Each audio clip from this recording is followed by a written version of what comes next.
10వ అధ్యాయం ఆజామేలున పూర్వజన్మ వృత్తాంతం. జనకుడు వశిష్ఠుల వారిని గాంచి, మునిశ్రేష్ఠ, ఈ ఆజామేలుడు ఎవడు? వాడి పూర్వజన్మ ఎటువంటిది? పూర్వజన్మంబున ఎట్టి పాపములు చేసి ఉండెనో? ఇప్పుడీ విష్ణుదూతలు వైకుంఠమునకు తీసుకొని పోయిన తరువాత ఏమి జరిగెను?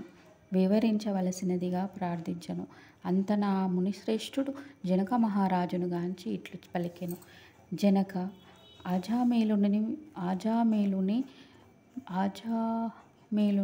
విష్ణుదూతలు వైకుంఠమునకు తీసుకుపోయిన తరువాత యమకింకరులు తమ ప్రభువగు యమధర్మరాజు కడకేగి, ప్రభూ, తమ ఆజ్ఞ ప్రకారము ఆజామేలుని తీసుకువచ్చుటకు వెళ్ళగా అచటకు విష్ణుదూతలు కూడా వచ్చి మాతో వాదించి ఆజామేలుని విమానమెక్కించి వైకుంఠమునకు తీసుకొని పోయిరి. మేము చేయునది లేక చాలా విచారించుచు ఇచ్చటకు వచ్చినవారము అని భయకంపితులై విన్నవించుకునిరి. ఔరా, ఎంత పని జరిగెను! ఎప్పుడూ ఇట్టి విధముగా జరిగి ఉండలేదే. దీనికి బలమైన కారణం ఏదైనా ఉండి ఉండవచ్చును అని యముడు తన దివ్య దృష్టితో ఆజామేలుని పూర్వజన్మ వృత్తాంతము తెలుసుకొని, ఓహో, అది ఆ సంగతి!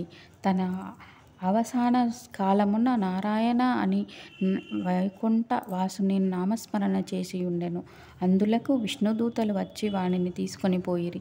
తెలియక గాని తెలిసి గాని మృత్యు సమయమున హరినామస్మరణ ఎవరు చేయుదురో వారికి వైకుంఠ ప్రాప్తి తప్పక కలుగును కనుక ఆజామేలుడు వైకుంఠ ప్రాప్తి కలిగెను కదా అని అనుకొనెను. ఆజామేలుడు పూర్వజన్మలో మహారాష్ట్ర దేశమున ఒకానొక శివాలయంలో అర్చకుడుగా ఉండెను. అతడు ఒక అపురూపమైన అందం చేతను సిరి సంపదల చేతను బలం చేతను గర్విష్ఠి అయి శివారాధన చెయ్యక శివాలయము యొక్క ధనము అపహరించుచు శివుని విగ్రహము వద్ద ధూప దీప నైవేద్యములను బెట్టక దుష్ట సవాసములకు మరిగి విచ్చలవిడిగా తిరుగుచుండెను. ఒక్కొక్కప్పుడు శివాలయంలో పరమేశ్వరునికి ఎదురుగా పాదములుంచి పరుండుండేవాడు. అతనికి ఒక పేద బ్రాహ్మణ స్త్రీతో రహస్య సంబంధం ఉండేది. ఆమె కూడా అందమైనదగుట చేయునది లేక ఆమె భర్త చూడనట్లుండి భిక్షాటనకై ఊరూరా తిరుగుచు ఏదో వేళకు ఇంటికి వచ్చి కాలం గడుపుచుండేవాడు. ఒకనాడు ఇరుగూరికి వెళ్ళి యాచన చేసి పెద్ద మూటతో బియ్యము కూరలు నెత్తిన పెట్టుకొని వచ్చి అలసిపోయి, నాకు ఈ రోజున ఆకలి మిక్కుటముగా ఉన్నది, త్వరగా వంట చేసి పెట్టుము అని భార్యతో అనెను. అందులకామె చీదరించుకొనుచు నిర్లక్ష్యంతో కాళ్ళు కడుక్కొని నీళ్లు కూడా ఇయ్యక అతని వంక కన్నెత్తియైనను చూడక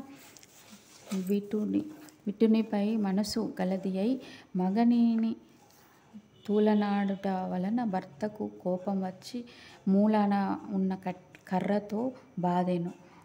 అంతా ఆమె భర్త చేతి నుండి కర్ర లాక్కొని భర్తను రెండింతలు కొట్టి బయటకు తోసి తలుపులు మూసివేసెను. అతడు చేయునది లేక భార్యపై విసుగు జనించుట వలన ఇక ఇంటి ముఖము పట్టరాదని అలసిపోయి దేశాటనకు వెళ్ళిపోయెను. భర్త ఇంటి నుండి వెడలిపోయెను కదా అని సంతోషించి ఆమె ఆ రాత్రి బాగా ముస్తాబై వీధి అరుగులపై కూర్చుని ఉండగా ఒక చాకలివాడు ఆ దారిని పోవుచుండెను. అతనిని పిలిచి, ఓయి, నీవీ రాత్రి నాతో రతిక్రీడ జరుపుకుందామని కోరెను. అంతటా చాకలి తల్లి, నీవు బ్రాహ్మణుడపడితివి, నేను నీచకులస్థుడను, చాకలివాడిని.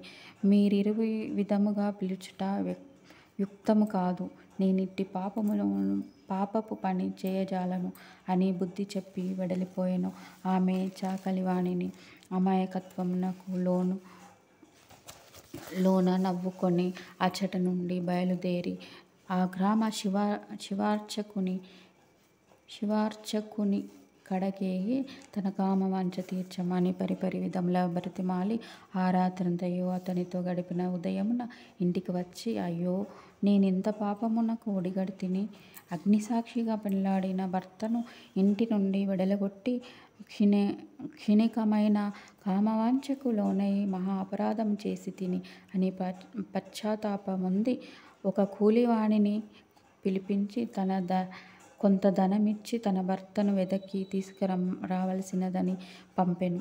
కొన్ని దినములు గడిచిన తరువాత భర్త ఇంటికి రాగా పాదములపై పడి తన తప్పును క్షమించమని ప్రార్థించెను. అప్పటి నుండి ఆమె మంచి నడవడిక నవలంబించిన భర్త అనురాగాలతో పాత్రురాలయ్యెను. కొంతకాలమునకు శివార్చనకును నేదియు వ్యాధి సంక్రమించి దినదినము క్షీణించుచు మరణించెను. అతడు రౌరవాది నరక కూపములబడి నానా బాధలు పొంది మరల నరజన్మ నెత్తి సత్యవ్రతుడను బ్రాహ్మణోత్తమునకు కుమారుడై కార్తీక మాసమున నదీ స్నానము చేసి దేవతా దర్శనం చేసి యుండుట వలన నేడు జన్మముల పాపములు నశించుటచే అజామిళుడై పుట్టెను. ఇప్పటికి తమ అవసాన కాలమున నారాయణ అని శ్రీహరిని స్మరించుట వలన వైకుంఠము పోయెను. బ్రాహ్మణుడు భార్యయగు ఆ కామిని కూడా రోగగ్రస్తురాలై చనిపోయెను. అనేక యమయాతనల అనుభవించి ఒక మాలవాని ఇంట జనించెను. ఆ మాలవాడు ఆ పిల్ల జన్మరాశి చూస్తుండగా తండ్రి గండం పుట్టిందని జ్యోతిష్కుడు చెప్పెను. మాలవాడు శిశువును తీసుకొని పోయి అడవియందు వదిలిపెట్టెను. అంతలో ఒక విప్రుడు ఆ దారిన పోవుచు పిల్ల ఏడుపు విని జాలి కలిగి తీసుకొని పోయి తన ఇంట దాసికిచ్చి పోషించమనెను. ఆ బాలిక అజామిళుడు ప్రేమించెను. వారి పూర్వజన్మ వృత్తాంతమిదియే.